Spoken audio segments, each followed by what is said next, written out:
What's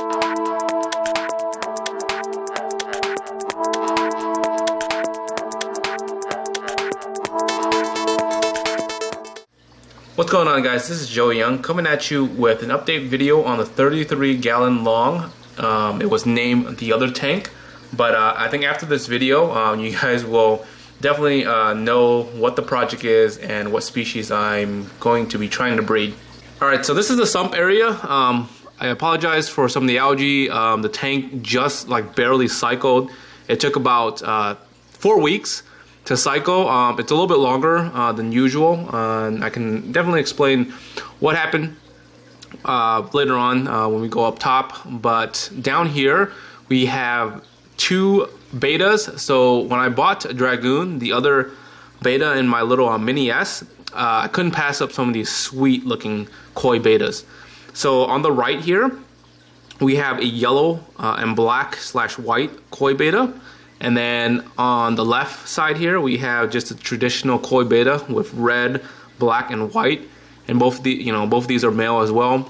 So the idea is I'm going to basically probably once every quarter, once every couple months or something, I'm gonna swap these betas out into the mini S to kind of change up the colors, to give them a little bit more room to kind of swim around in, basically change their environment. And that way you guys can kind of see different betas instead of like the same one over and over. So I haven't named these guys yet, so if you guys have any cool names that you guys can think of or whatever, you guys can leave in the comments below. Maybe I'll name them that if they're pretty cool enough. But anyways, so this is the sump area, and it's not really much right now. Plants are still growing in. So let's move to the top. Alright, so moving on to the top, as you can see there is some differences, and we have some new stuff in here. I basically put some mesh to help cover this. Initially I was going to go with a smaller schooling fish in this tank, and I decided not to, but either way these fish are kind of small enough where they can actually get sucked into the overflow box. So I went ahead and just put this in there just for a safe measure. And also some of the shrimp, the mono shrimps in here, I don't want them to kind of just get sucked in there, which would suck. So I went ahead and did that.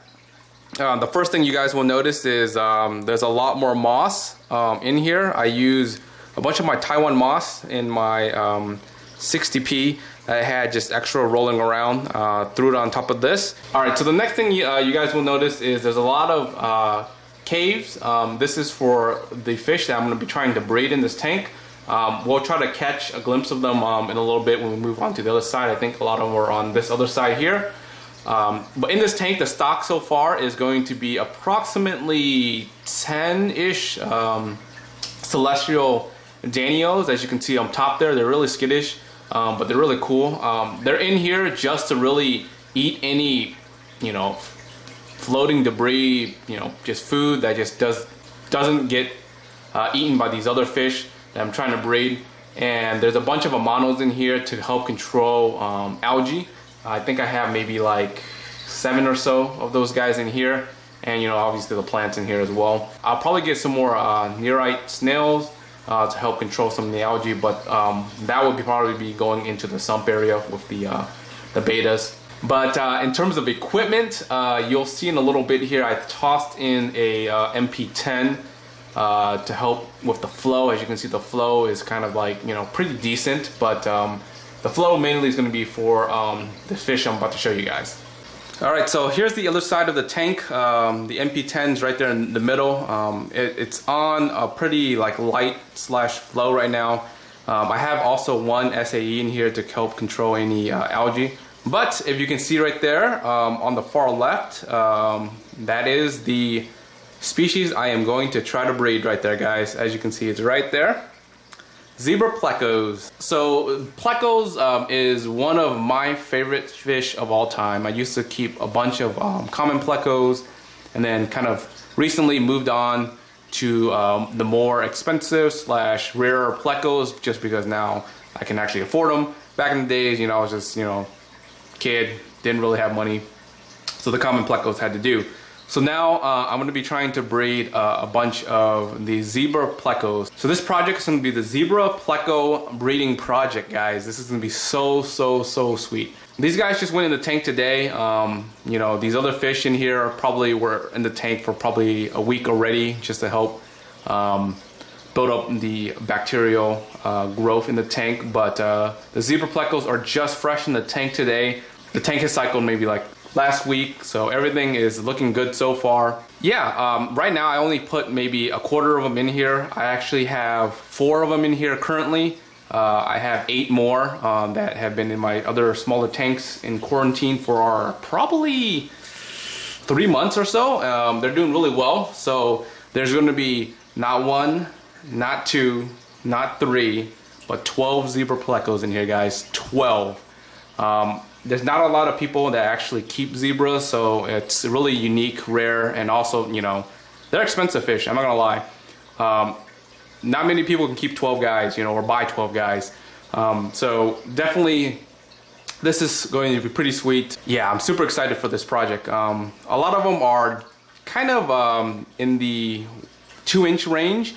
I bought from 2 different sources, so I'm kind of give a mix of bloodlines. 4 of them are tank raised and the rest are wild caught pretty much. Wild caughts were a little bit cheaper versus the tank raised, but pretty much it's going to be, a lot of them are going to be wild caught anyways if you do get them, just because it's cheaper and it's just easier for guys / people just to grab them. Alright, so quickly I'm going to go over these plants, these new plants I have. I have some Java ferns. These are the narrow version.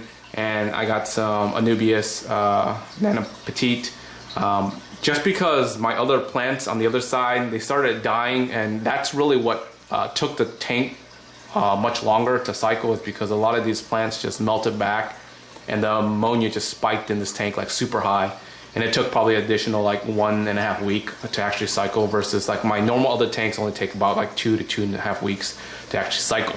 So anyways, enough talk of the plants, enough talk of everything else. Let's get some shots of the zebra plecos.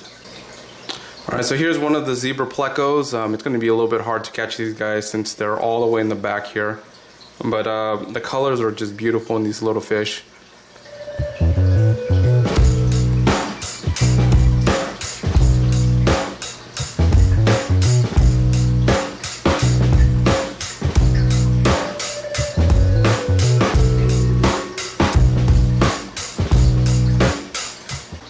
Alright guys, and here is the overall shot of the tank.